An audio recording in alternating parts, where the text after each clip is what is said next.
নবনীরদনিন্দিত কান্তিধারম রসসাগর নাগর भूपवरं। हरे कृष्णा, दंडवत प्रणाम। हम लोग श्रीमद् भागवतम के तीसरे में है, 26वां अध्याय चल रहा है। आज हम लोग श्लोक संख्या 56 से कंटिन्यू करेंगे। 56 नंबर श्लोक। निर्विभेद विराजस्त्वात्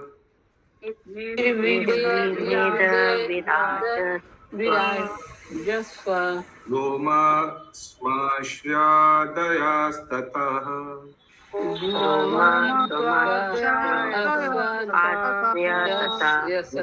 ओषधयश्चासन्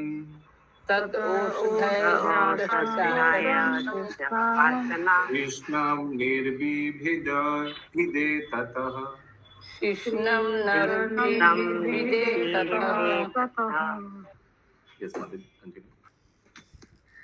तब भगवान के विराट रूप विराट पुरुष ने अपनी त्वचा प्रकट की और उस पर बाल, मूछ तथा दाढ़ी निकल आए। तत्पश्चात सारी जड़ी बूटियां प्रकट हुई और तब जनेंद्रियां भी प्रकट हुईं। ओके, तात्पर्य। त्वचा स्पर्श अनुभूति का स्थान है। जो देवता जड़ी बूटियों के उत्पादन का नियंत्रण करते हैं, वे त्वगेंद्रिय के अधिष्ठाता हैं।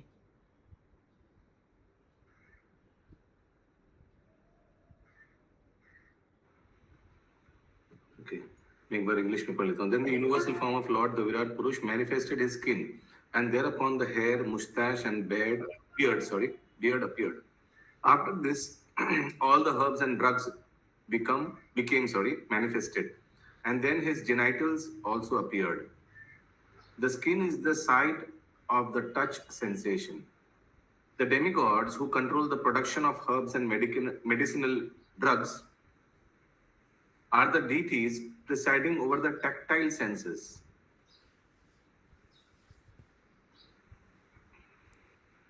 Okay. अगला श्लोक 57.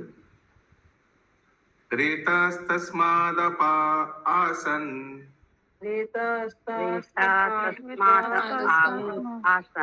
निराभिद्यात वैगुदम्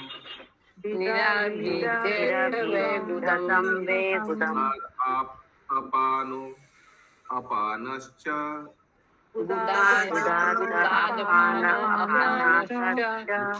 लोक भयंकरः।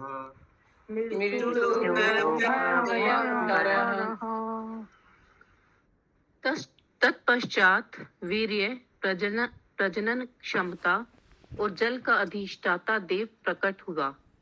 फिर गुदा और उसकी इंद्रिय और उसके बाद मृत्यु का देवता प्रकट हुआ, जिससे सारा ब्रह्मांड भयभीत रहता है। तात्पर्य। यहाँ यह समझना होगा कि वीर्य स्खलन की क्षमता ही मृत्यु का कारण है। अतः योगी तथा अध्यात्मवादी जो अधिक काल तक जीवित रहना चाहते हैं, वे स्वेच्छा से वीर्य स्खलन रोकते हैं। जो जितना ही वीर्य स्खलन रोक सकता है, वह उतना ही मृत्यु से दूर रह सकता है। ऐसे अनेक योगी हैं जो इस विधि से 300 या 700 वर्षों तक जीवित रहते हैं। भागवत में यह स्पष्ट रूप से कहा गया है कि वीर्यपात ही भयावह मृत्यु का कारण है। जो जितना ही विषयी होता है, उतनी ही जल्दी उसकी मृत्यु होती है।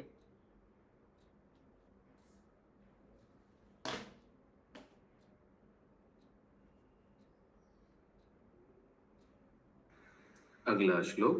हस्तौ च निरभिद्येताम्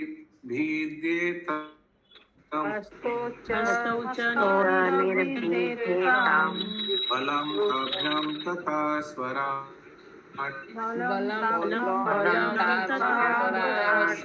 पादौ च निरभिद्येतम्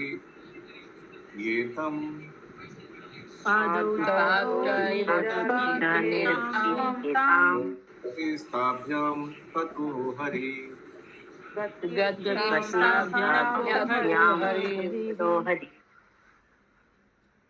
तत्पश्चात भगवान के विराट रूप के 2 हाथ प्रकट हुए और उन्हीं के साथ वस्तुओं को पकड़ने तथा गिराने की शक्ति आई।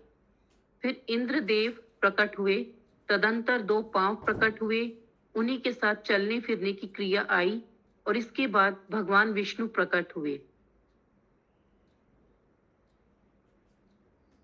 तात्पर्य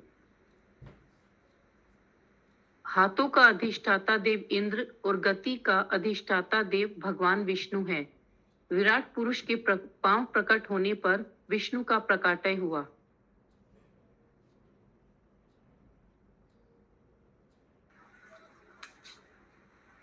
नाद्योऽस्य निरभिद्यन्त आभ्यो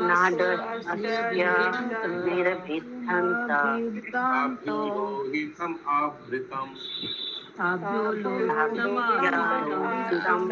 नाद्यस्तथा समाभावान् नारं निरभिद्यत।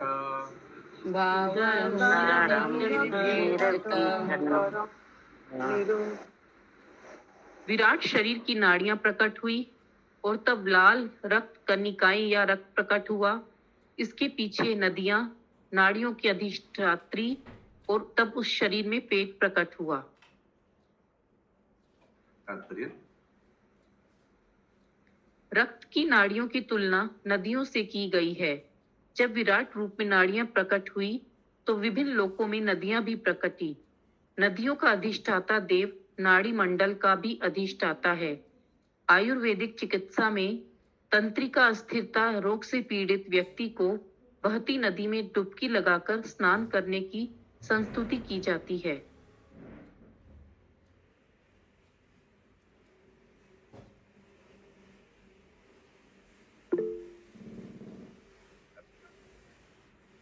ये शशि माता जी। प्रभु जी, सबका देवता का नाम नहीं लिखा है ना? किसका? नहीं, ये मेरा हमने नाम नहीं दिया। और ये रोग जो लिखा हुआ है तंत्रिका स्थिरता, ये क्या नस का जो रोग होता है वही? हाँ, लग तो रहा है क्योंकि इंग्लिश में लिखा है disease of nervous instability. Nervous instability ऐसे से हाथ बहुत लोग का कांपता पार्किंसन हो है। सकता। हाँ, पार्किंसन हो सकता। हाँ, मालूम नहीं होता तो प्रभुपाद लिख देते हैं। जो लिखा है वो है नर्वस इंस्टेबिलिटी।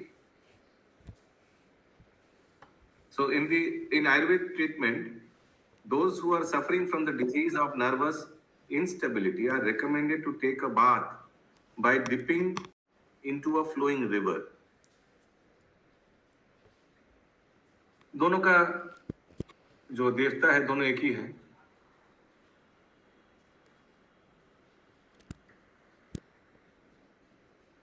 यानी जो नदियों का देवता है और जो नर्वस सिस्टम का देवता है दोनों एक ही है। तो शायद इसीलिए एक जैसा तो नर्वस सिस्टम का किसी का प्रॉब्लम होगा तो बहती नदी में डुबकी मारने का, ये तो है लिखा है।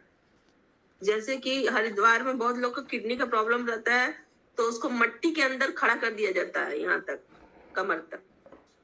अच्छा, उसी तरह ये भी होगा। हो सकता है। अगला श्लोक 60 नंबर। शुत्पिपासे तथा स्वाताम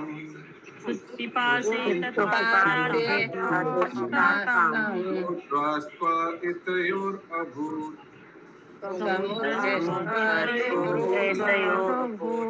अतस्य हृदयं भिन्नम्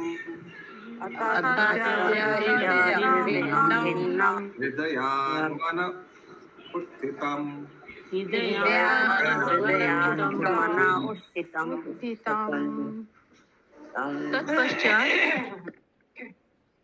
तत्पश्चात भूख तथा प्यास की अनुभूतियां उत्पन्न हुई और इनके साथ ही समुद्र का प्रकाटय हुआ। फिर हृदय प्रकट हुआ और हृदय के साथ साथ मन प्रकट हुआ।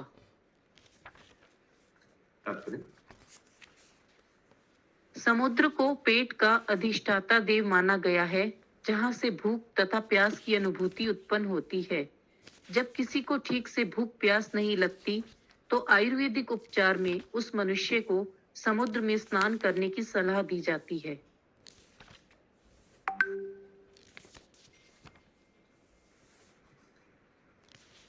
मनसा चंद्रमा जातो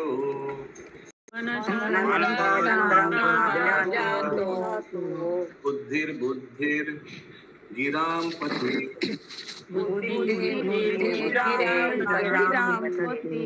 अहंकारस्ततो रुद्रास उत्तां चैत्यस्ततो अभवत्।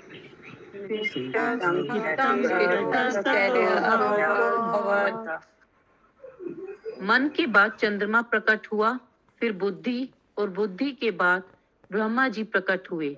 तब अहंकार, फिर शिव जी, और शिव जी के बाद चेतना तथा चेतना का अधिष्ठाता देव प्रकट हुए। तात्पर्य मन के प्रकट होने पर चंद्रमा प्रकट हुआ। यह इस बात का सूचक है कि चंद्रमा मन का अधिष्ठाता देव है। इसी प्रकार ब्रह्मा जी बुद्धि के बाद प्रकट होने से बुद्धि के अधिष्ठाता हैं, और शिव जी अहंकार के बाद प्रकट होने से अहंकार के अधिष्ठाता हैं। दूसरे शब्दों में चंद्रमा सतोगुण, ब्रह्मा रजोगुण तथा शिव तमोगुण से सूचक है। अहंकार के पश्चात चेतना का उदय सूचित करता है कि प्रारंभ से भौतिक चेतना तमोगुण के अधीन रहती है। अतः मनुष्य को अपनी चेतना शुद्ध करके शुद्ध बनना होता है। यह शुद्धि The appearance of consciousness after the appearance of false ego. ये वाला सेंटेंस फिर से पढ़िए। अहंकार के पश्चात चेतना का उदय होता सूचित करता है कि प्रारंभ से भौतिक चेतना तमोगुण के अधीन रहती है। अतः मनुष्य को अपनी चेतना शुद्ध करके शुद्ध बनना होता है। तो पहले मिथ्या अहंकार आया और उसके बाद चेतना आया।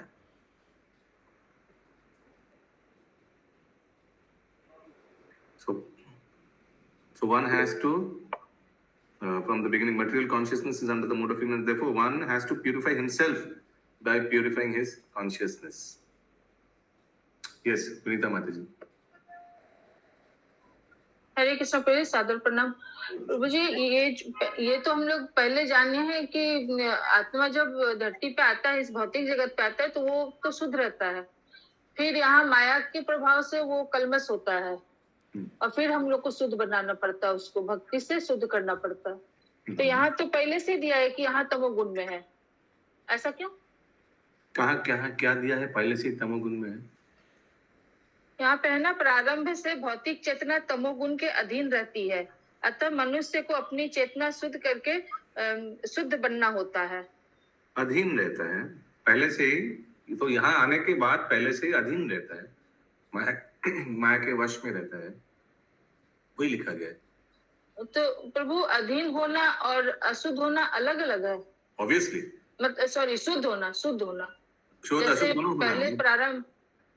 अधीन होना तो अलग अच्छा। बात है। हम लोग सब माया के अधीन है, इसीलिए इधर फंसे हुए हैं। दैट डजंट मीन जो हम लोग सब तमोगुण में हो गए, ये आई मीन चेतना किस स्तर पे सबका अलग अलग है, तो कलुषित उसके बाद हो ही सकता है। ठीक है, हाँ ठीक। या कंटिन्यू। यह शुद्धिकरण कृष्ण चेतना, कृष्ण भावना अमृत कहलाती है। चेतना के शुद्ध होते ही अहंकार दूर हो जाता है। आत्मा के साथ शरीर की पहचान मिथ्या पहचान या अहंकार कहलाती है। भगवान चैतन्य अपनी कृति शिक्षा अष्टक में इसकी पुष्टि करते हैं। वे कहते हैं कि हरे कृष्ण महामंत्र के उच्चारण करने का पहला परिणाम यह निकलता है कि चेतना या मन रूपी दर्पण से धूल हट जाती है, और तब तुरंत ही संसार की प्रज्वलित अग्नि समाप्त हो जाती है। संसार की यह अग्नि अहंकार के समान होती है, किंतु अहंकार के हटते ही मनुष्य को अपने वास्तविक स्वरूप का पता चल जाता है। उस समय वह सचमुच माया के पाश से मुक्त हो जाता है। ज्यों ही वह मिथ्या अहंकार के चंगुल से छूटता है कि उसकी बुद्धि भी विमल हो जाती है, और तब उसका मन सदैव भगवान के चरण कमलों में लगा रहता है।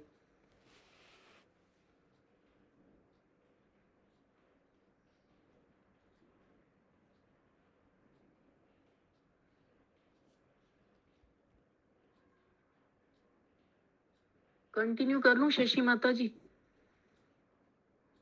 मैं क्या बताऊं, प्रभु जी अभी आएंगे।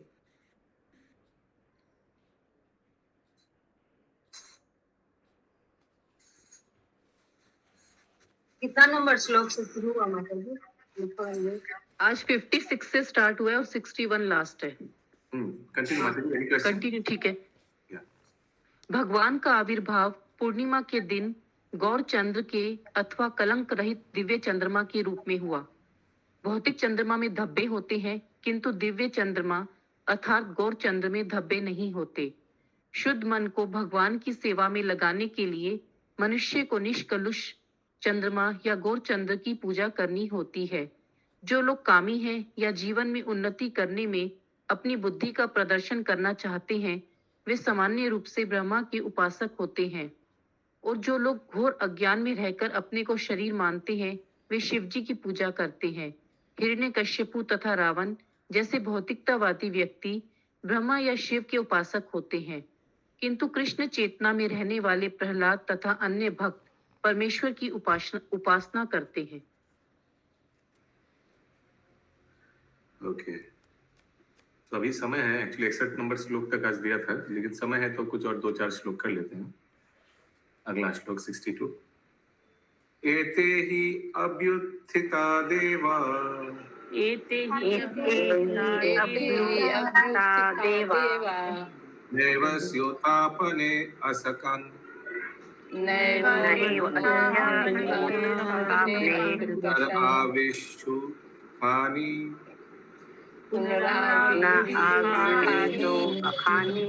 समुत्थापयितुं क्रमः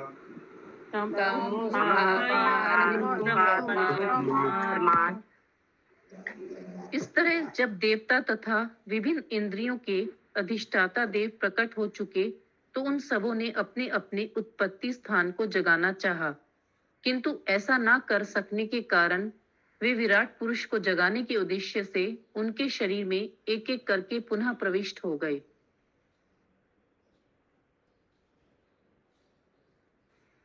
प्रभु जी, सारे देवता लोग प्रविष्ट हो गए विराट पुरुष के पेट शरीर में।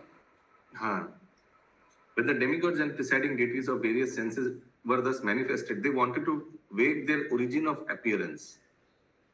But upon failing to do so, they re-entered the body of the Virat Purush one after another in order to wake him. तात्पर्य? भीतर सोते हुए अधिष्ठाता देव को जगाने के लिए मनुष्य को अपने ऐन्द्रिक कर्मों को बाहर से मोड़कर भीतर ले जाना होता है। अगले श्लोकों में विराट पुरुष को जगाने के लिए जिन ऐन्द्रिक कर्मों की आवश्यकता होती है, उनका सुंदर वर्णन किया गया है। वानिर्वाचा मुखं भेजे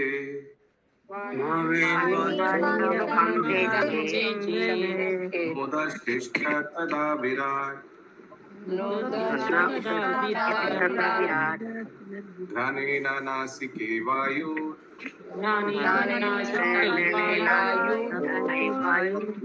तदा विराट।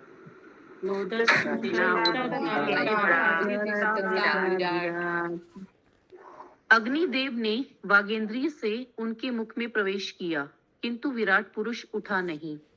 तब वायुदेव ने घ्राणेन्द्रिय से होकर उनके नथुनों में प्रवेश किया, तो भी विराट पुरुष नहीं जागा।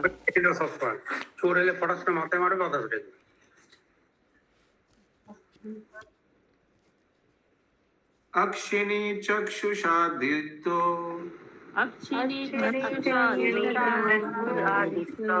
प्रतिष्ठा तदा विराट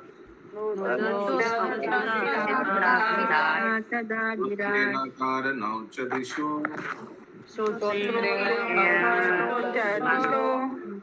प्रतिष्ठा तदा विराट।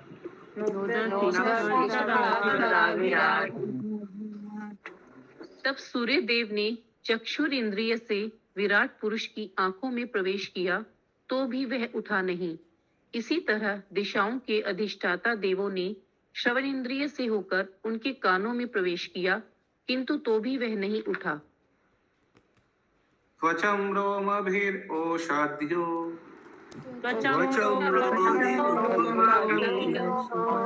प्रतिष्ठा तदा विराट उपसाशिष्टम् आपस्तु प्रतिष्ठा तदा विराट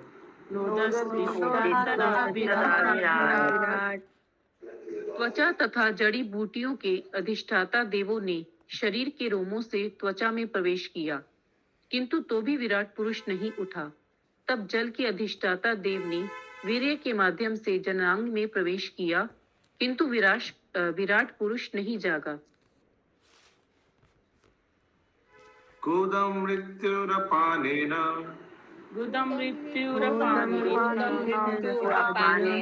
प्रतिष्ठा तदा विराट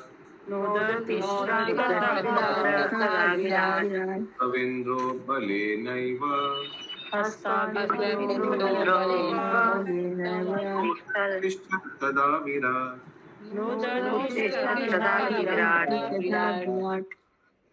मृत्यु देव ने अपान इंद्रिय से उनकी गुदा में प्रवेश किया, किंतु विराट पुरुष में कोई गति नहीं आई।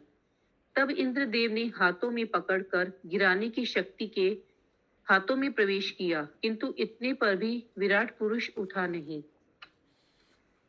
विष्णुर्गात्येव चारणौ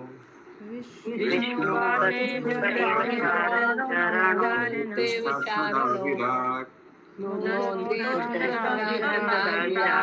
नादिर्नाद्यो लोहितेन उदतिष्ठा तदा विराट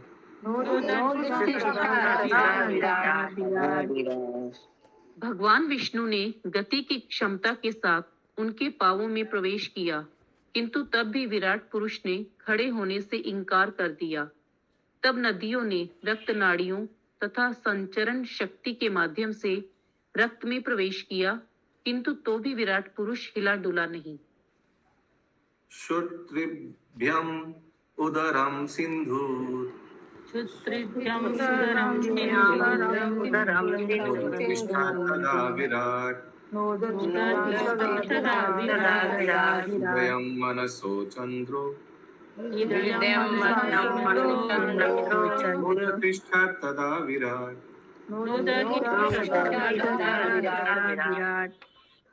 सागर ने भूख तथा प्यास के सहित उसके पेट में प्रवेश किया, किंतु तो भी विराट पुरुष ने उठने से इनकार कर दिया। चंद्रदेव ने मन के साथ उसके हृदय में प्रवेश किया, किंतु विराट पुरुष को जगाया न जा सका। बुद्ध्या ब्रह्मापि हृदयं तदा विराट रुद्रो अभिमत्य हृदयं नोदतिष्ठा तदा विराट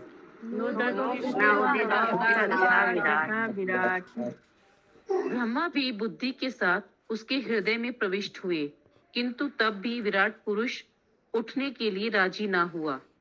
रुद्र ने भी अहंकार समेत उसके हृदय में प्रवेश किया, किंतु तो भी वह टस से मस ना हुआ।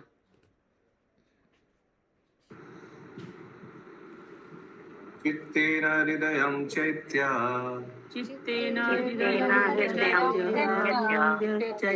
येन प्रविशद्यदा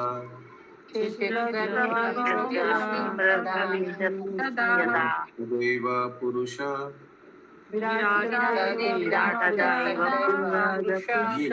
उदतिष्ठत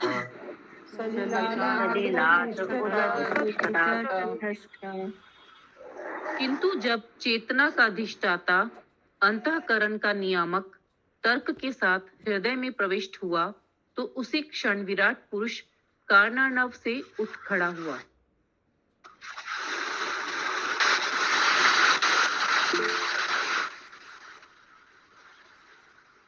और भी माता जी म्यूट कर लीजिए। मैंने कर दी। यस, और एक बार माता जी।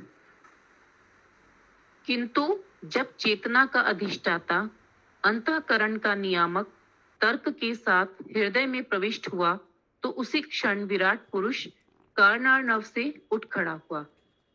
हरे कृष्णा। प्रभु यहाँ पे विराट पुरुष अलग है और विष्णु अलग है। हाँ, विष्णु तो पैर का प्रिसाइडिंग डेटी। हाँ, वो पैर में Yes. अलग है।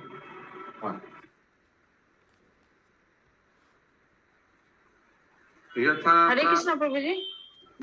हरे कृष्णा प्रभु जी, मन, बुद्धि, अहंकार और चेतना चारों हृदय में यहाँ पे बताया गया है कि हृदय में है, तो ये हृदय में हमेशा रहता है, कहाँ मैंने लिखा? जीवात्मा के हृदय में हमेशा रहता है। कहाँ लिखा है बताइए थोड़ा, हमको देख लेते हैं। तो श्लोका में 68 श्लोका में दिया है मन हृदय में प्रवेश किया। 69 में दिया हुआ है बुद्धि स्लोली हमको 68 में देखने दीजिए। 68 में क्या लिखा है बताइए। चंद्रदेव ने मन के साथ उनके हृदय में प्रवेश किया। ओके। और 69 में लिखा हुआ है बुद्धि के साथ ब्रह्मा भी बुद्धि के साथ उनके हृदय में प्रविष्ट हुए। हाँ। रुद्र ने भी किनके हृदय में? अहंकार समेत किनके हृदय में माता जी? ये विराट पुरुष के हृदय में प्रविष्ट हुए। विराट तो- हाँ, विराट पुरुष के हृदय तो में। ये मन, बुद्धि, अहंकार विराट पुरुष के हृदय चेतना। में प्रविष्ट हुए। अच्छा, तो हम लोग के मन में नहीं रहता, मतलब जीवात्मा के हृदय में नहीं रहता है।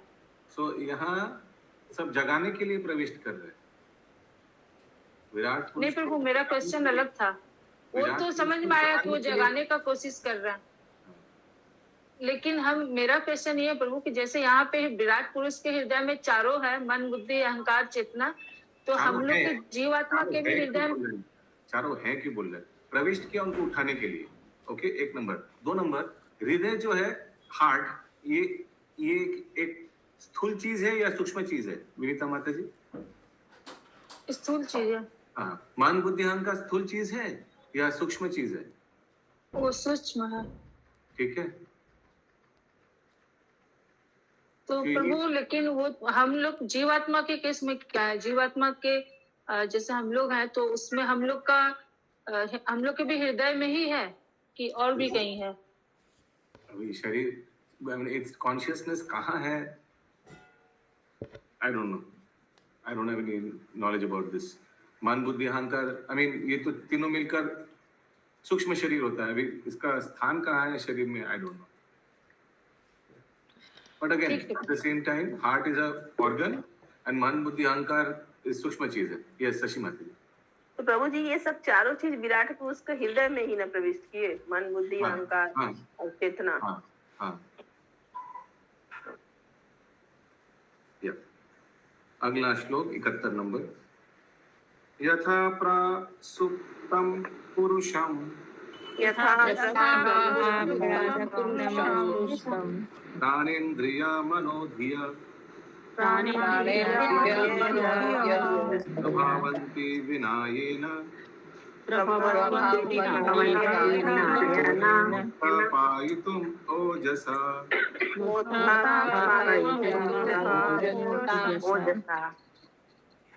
जब मनुष्य सोता रहता है तो उसकी सारी भौतिक संपदा यथा प्राण शक्ति, ज्ञानेंद्रियां, कर्मेंद्रियां, मन तथा बुद्धि उसे उत्प्रेरित नहीं कर सकती।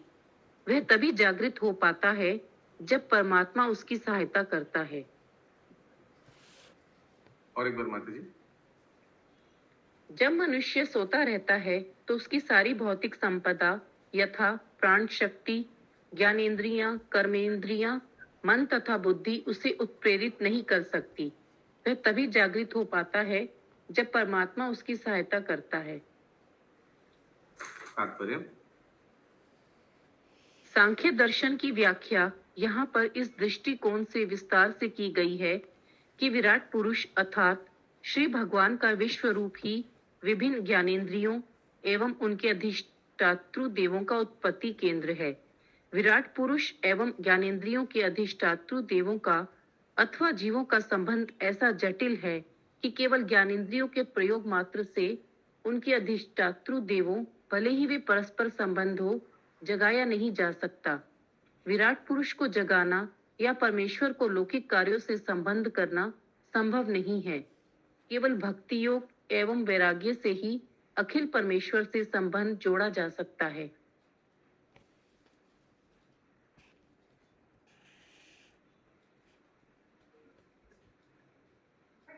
तो इसीलिए चेतना जब विराट पुरुष में प्रवेश हुआ, उसी समय विराट पुरुष जग गए। হরে কৃষ্ণ প্রভু। হরে কৃষ্ণ প্রভু। हरे कृष्णा। यस माता जी। প্রভু তারপর যে 3 নম্বর লাইনে আছে, বিরাট পুরুষের সঙ্গে অধিষ্ঠাত্রী দেবতাগণ অথবা জীবেদের যে সম্পর্ক তা এতই জটিল যে কেবল তাদের অধিষ্ঠাত্রী দেবতাদের সঙ্গে সম্পর্কিত ইন্দ্রিয়গুলির ক্রিয়ার দ্বারা বিরাট পুরুষকে জাগানো যায় না। এটা একটুখানি বুঝিয়ে বলুন। লেখাই আছে তো খুবই জটিল। ওনার এটা এটা মানে মানে আগে যেগুলো বলেছে সেইটারই বলছে যে এতই জটিল, সেই ওগুলোর কোনোটার দ্বারাই তো জাগানো যায়নি, সেই জাগানো কথাটাই যায়নি। এখানে বলেছে। একদম। সেই কথাটাই এখানে বলেছে। হ্যাঁ, হ্যাঁ, আচ্ছা ঠিক আছে প্রভু। শেষ পর্যন্ত চেতনা দিয়ে ওনাকে জাগাতে হয়েছে। তারপরে আচ্ছা, শিলা ঠিক প্রভুপাদ আছে। তারপরেই বলছে যে কোনো জড়জাগতিক জিনিস দিয়ে আমরা ভক্তিতে, it is not possible to arouse the only by devotional service and detachment can one perform the process of linking with the absolute. এরপরেই শিলা প্রভুপাদ বলছে জড়জাগতিক স্তরে আমরা ভগবানের সঙ্গে সম্পর্কিত হতে পারি না। কেবল কেবল ওই ভগবত ভক্তি বা বৈরাগ্যের দ্বারাই খালি ভগবানের সঙ্গে যুক্ত হওয়া যায়, এটাই বলতে চেয়েছে তো? একদম। আচ্ছা ঠিক আছে। तमस्मिन् प्रत्यग आत्मानां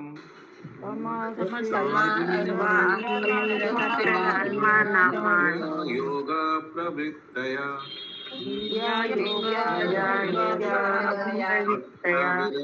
ज्ञानेन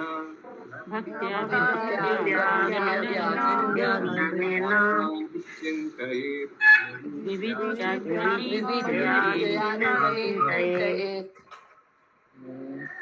अतः मनुष्य को समर्पण, वैराग्य तथा एकाग्र भक्ति के माध्यम से प्राप्त आध्यात्मिक ज्ञान में प्रगति के द्वारा इसी शरीर में परमात्मा को विद्यमान समझकर उसका चिंतन करना चाहिए, यद्यपि वे इससे अलग रहते हैं।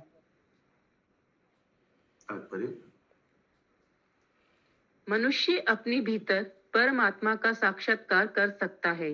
वे मनुष्य के शरीर के भीतर रहते हैं किंतु वे इस शरीर से अलग हैं, अथवा इस तो ये परमात्मा का साक्षात्कार, ये शिक्षा कौन दे रहा है किसको? कपिल देव अपने माता देवावती को दे रहे हैं। कपिल देव सांख्य योगी सिखा रहे हैं अपनी माता देवावती को। वो खुद योगी, ध्यान योगी रह चुके हैं प्लस। सो उनके हिसाब से परमात्मा को उपलब्धि श्रेष्ठ है, राइट? या फिर से स्टार्ट कीजिए। मनुष्य अपने भीतर परमात्मा का साक्षात्कार कर सकता है। वे मनुष्य के शरीर के भीतर रहते हैं किंतु वे इस शरीर से अलग हैं, अथवा इस शरीर से परे हैं।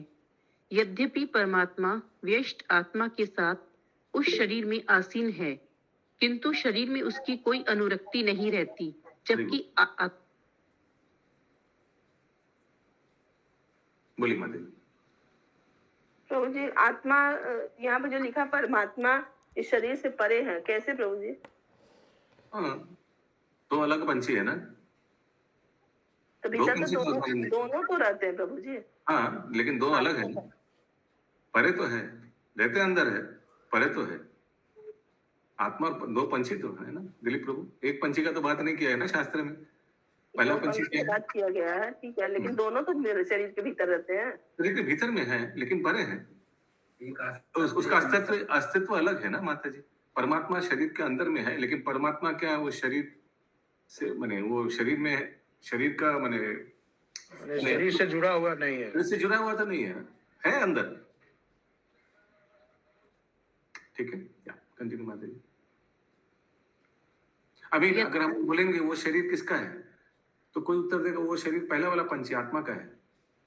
कोई बोलेगा वो शरीर दूसरा वाला पंछी परमात्मा का है, नहीं ना।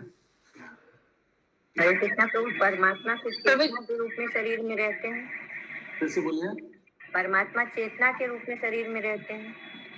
परमात्मा चेतना अलग चीज है और परमात्मा अलग है। चेतना खत्म होती तो शरीर खत्म, मतलब शरीर हो जाता है, टूट जाता है।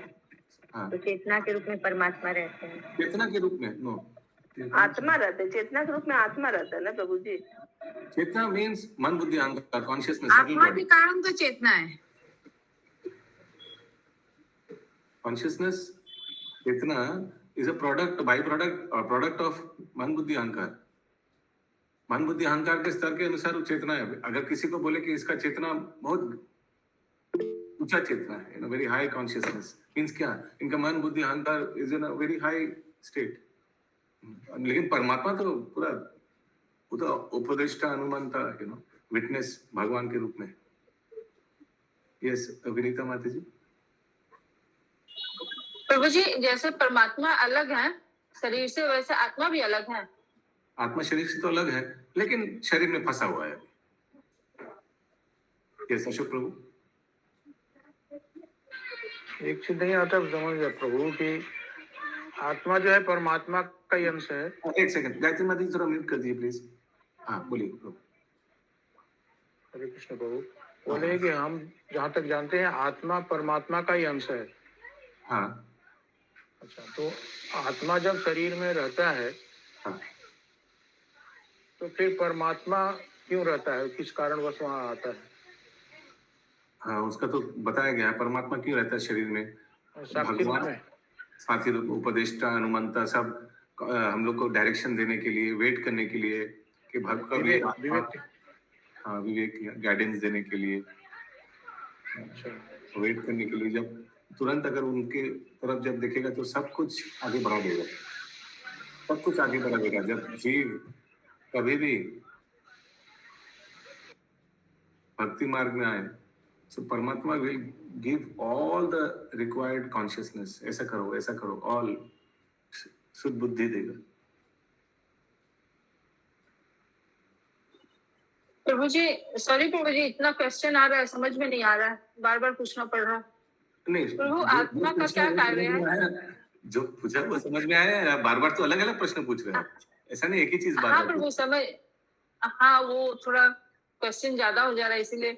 वो आप घबराइए, आत्मा का क्या काम है? वो आप घबराइए मत कि people will get irritated, that you don't at all worry, this is my job here.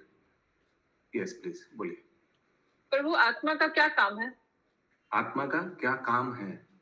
आत्मा का या परमात्मा का बोलना चाह रहे हैं?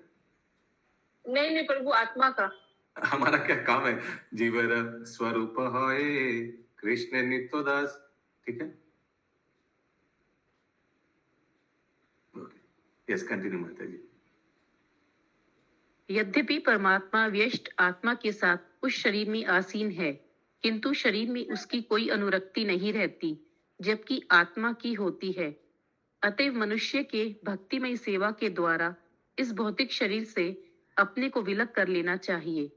यहाँ पर यह स्पष्ट उल्लेख भक्तया है कि मनुष्य को परमेश्वर की भक्ति करनी होती है, जैसा कि श्रीमद् भागवत 1.2.7 में कहा गया है, वासुदेव भगवती भक्ति योग प्रयोजितः। जब वासुदेव अर्थात सर्वव्यापी भगवान विष्णु की शुद्ध भक्ति की जाती है तो इस भौतिक जगत से तुरंत विरक्ति उत्पन्न होने लगती है। सांख्य का उद्देश्य मनुष्य को भौतिक कल्मश से विलग करना है। श्री भगवान की भक्ति करने मात्र से इस उद्देश्य की प्राप्ति हो जाती है। जब मनुष्य भौतिक संपत्ति की आसक्ति से विरक्त हो जाता है तो वह अपना मन परमात्मा में केंद्रित कर सकता है। जब तक मन इस संसार की ओर भटकता रहता है, तब तक मन तथा बुद्धि को श्री भगवान या उनके अंश रूप अर्थात परम आत्मा में केंद्रित कर पाना असंभव होता है। दूसरे शब्दों में, जब तक मनुष्य भौतिक संसार से विरक्त नहीं हो जाता, तब तक वह अपने मन तथा शक्ति को परमेश्वर में नहीं लगा पाता। भौतिक जगत से विरक्त हो जाने के बाद मनुष्य सचमुच परम सत्य का दिव्य ज्ञान प्राप्त कर सकता है। जब तक वह इंद्रिय भोग या सांसारिक भोग में फंसा रहता है, तब तक परम सत्य को समझ पाना संभव नहीं होता। भगवत गीता 18.54 में भी इसकी पुष्टि हुई है। भौतिक कल्मश से मुक्त व्यक्ति प्रसन्न रहता है और भक्ति में प्रवेश कर सकता है तथा भक्ति योग के द्वारा मुक्त हो सकता है। श्रीमद् भागवत के प्रथम स्कंद में कहा गया है कि मनुष्य भक्ति करके प्रसन्न होता है और प्रसन्न रहने पर वह तत्व ज्ञान या कृष्ण भक्ति को समझ सकता है, अन्यथा ऐसा असंभव है। प्रकृति के तत्वों का विश्लेषणात्मक अध्ययन तथा परमात्मा में मन को केंद्रित करना यही सांख्य दर्शन का सार है। इस सांख्य योग की सिद्धि परम सत्य की भक्ति के साथ पूर्ण होती है। इस प्रकार श्रीमद् भागवत के तृतीय स्कंध के अंतर्गत प्रकृति के मूलभूत सिद्धांत नामक 26वें अध्याय के भक्ति वेदांत तात्पर्य पूर्ण हुए। हरे कृष्ण। ग्रंथराज श्रीमद् भागवतम की जय। जय जय।